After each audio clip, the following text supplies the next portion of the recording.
Hi everyone, in this video I want to talk about the new cameras which have come out from Nikon. There's two cameras called the V1 and the J1. Now these are slightly confusing cameras because they're not quite digital SLRs and they're not quite point and shoot. They're also stupidly expensive and they look like point and shoot little cameras, but yet they have interchangeable lenses. They also don't have a mechanical shutter. Well, one of them does, the other one doesn't. But they have an electronic viewfinder, so there's no like actual lens reflexing or anything like that. So it's a bit strange. On the outskirts of it, whenever you're looking at the cameras, you can't really tell which is the different one. The V1, the J1, what's the difference? Well, the J1 is the cheaper one. So the J stands for cheaper.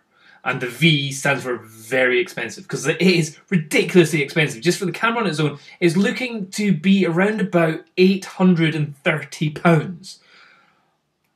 Meanwhile, the cheaper J1 is around about £550. Now, that is a bit of a hike in price from what the average consumer is going to be paying for cameras that look like this. You know, these look like point-and-shoot cameras. These look like cameras that can go into your handbag.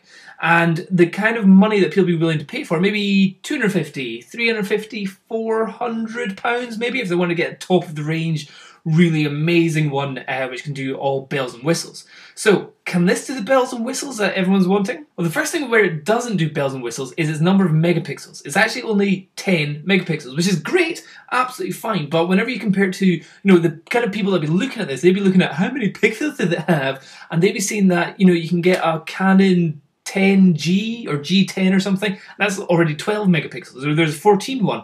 You know, it's very easy to get a 16 megapixel point and shoot camera. So a lot of people might go, it doesn't have many megapixels. But what it does have on its side is that it can do lots of frames a second. Now, the more expensive V1, for very expensive, can do 60 frames a second. And that is 60 10 megapixel images.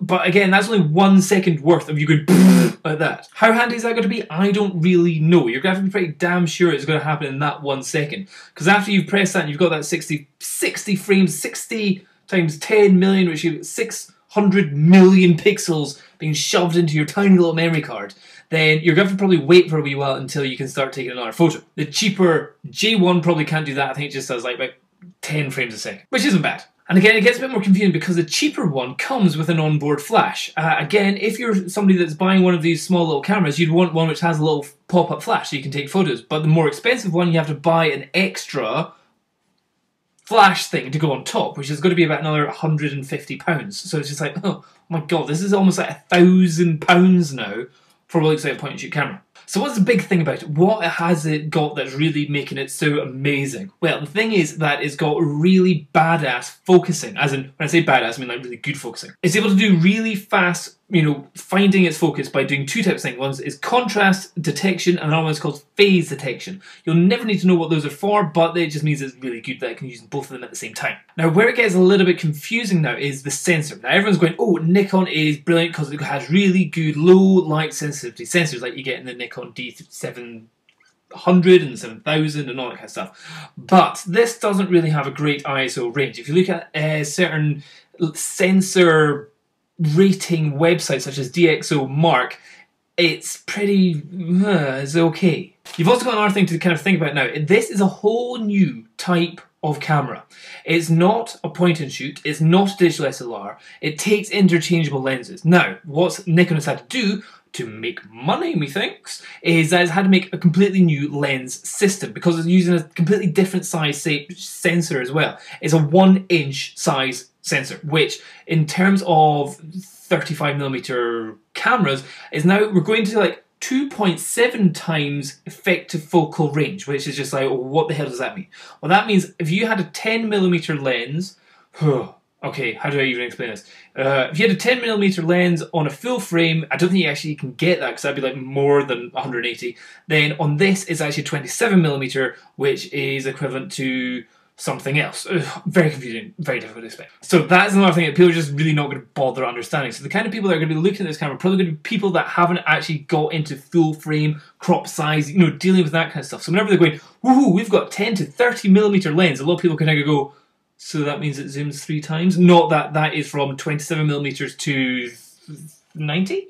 And also, frankly, I think it looks quite ridiculous because it's also come out with a big lens, which is a 10 times zoom. It's like 10 to 100 millimeters, which means it's going to be 270 millimeter reach, which is huge. Now, whether that's good, I don't know, but it just looks like this giant mega, it's like having a mega lens this size on a camera like that. It's just, it looks stupid. That's what I kind of think. So the other thing is you can't use your old lenses on this camera because it's a completely different mount that goes on. What you got to be able to get is an adapter mount, which you might be able to get in the future, but at this moment I don't think you can put your current Nikon lenses onto this camera. And certainly if you have these type of Nikon lenses, you will never be able to put them onto your future cameras, which are like your normal APS-C size cameras or your full frame cameras like the D300 or 700 or all that kind of stuff. So my real question is, what was Nikon thinking when it brought this out? Was it thinking, where's money-making scam here? Because at the moment, the most expensive camera, the V1, is £830. Now that is way above the kind of range where people would be looking for cameras that look like this. You know, if they're flicking through a book and they see a camera that looks like this, they'd be going, why is this one so much more expensive? And when they see it's only got 10 megapixels, they're not going to be interested in it. So why did Nikon bring this out? And why has it made it so expensive? Now, okay, it's got fast frames per second, it does some good video, but all these other kind of point-and-shoot bridge cameras can do better than this at the moment. Well, maybe not the 60 frames a second at 10 megapixels. And also maybe not as fast as autofocus. But again, what you're thinking about is that you're doubling the price. You're going up to £800 instead of £400 for an awesome bridge camera. It's kind of like Nikon's bought a camera out which nobody actually wanted. Now, in terms of marketing, some companies can get away with doing that and effectively creating their own market. For example, Apple. Apple can come out and bring out the iPad, which everyone's just like, what the chuff is an iPad? Why do we need that? Now everyone thinks, I love an iPad. Oh my god, there's an iPad 2. I've got to get that. Nikon, on the other hand, I don't think is quite there. I think people just kind of look at this and just go, why am I paying almost the price of a very decent digital SLR camera for something which is a lot smaller, more likely to fall out my pocket and break, and frankly will make me look like a bit of an idiot. The other thing you've also got to be thinking is that for Nikon to actually make this camera, it will not cost Nikon any more than £150 to make it. Now, once you've made it and you've posted it and you've taxed it, effectively it should only be around about maximum £250 to actually make and get this camera to wherever it's meant to be going. Because remember, it's a small camera, it goes into a small box. For example, even the Sigma, the new big one that got like 30 million pixels, that actually only costs about £200 to make once you've actually bought all the individual parts and stuck it into a body. So effectively, the cost of this is really for the development that they've used in the kind of technology inside the camera. But is it really worth you paying for their development? So is this really just like a giant cash cow for Nikon? Every one of these they sell, they're making a huge £500 profit probably on each V1 camera. The other thing you've got to think about is that this is the first incarnation of this type of camera. And effectively, Nikon just want to find out if it's going to work. So if it doesn't work, 2, 3 years, 4 years down the line, they might just kind of go, oops, nobody's buying it, let's just ditch it. So if somebody that has bought it and has paid their £830 and then another £300 on a lens, another £150 on a lens, and it's spending about £2,000 on equipment for this kind of thing, would you ever do that? Don't. If Nikon kind of 3 years down the line goes, actually nobody's bought it because it's been so expensive, and they chuck it, then that person is just going to have spent £2,000 on something which they are just going to have to like stick with the rest of their life, and it's just a bit crap. They're not even going to be able to sell it because they can't get more parts for it. However, it might go well. People might start buying it in droves, but you always got to remember that don't buy this one. This is the first one.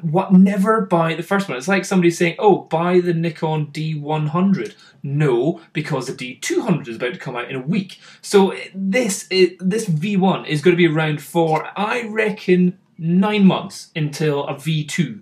Or maybe it won't be 2 because it might be the 1 system. So it might be instead of V, X, Y, and Z. It might be changing the letters instead of the numbers. So think about that effectively within under a year, I'm sure this is going to be upgraded. So who is going to buy this? Well, the people that are going to buy it are possibly going to be photography journalists. Not photographic journalists, but just photography journalists. People that write about cameras. Because effectively, I don't think this is going to add to anybody's photography skills or the creativity that they're going to be making out of their photos. This really is just ooh, look, we can do things faster. But at the same time, it's like, what for? Why bother? Is it impressive? I don't think so. But tell me what you think. Do you think this is just a massive marketing ploy by Nikon to say, look, we are different. We have a different size sensor and we can do 6 million pixels a second. And then just like, why? Is it important? No. Do we want better video? Yes. Why don't you give us that? Tell me what you think and put it down below. Cheers. Bye-bye.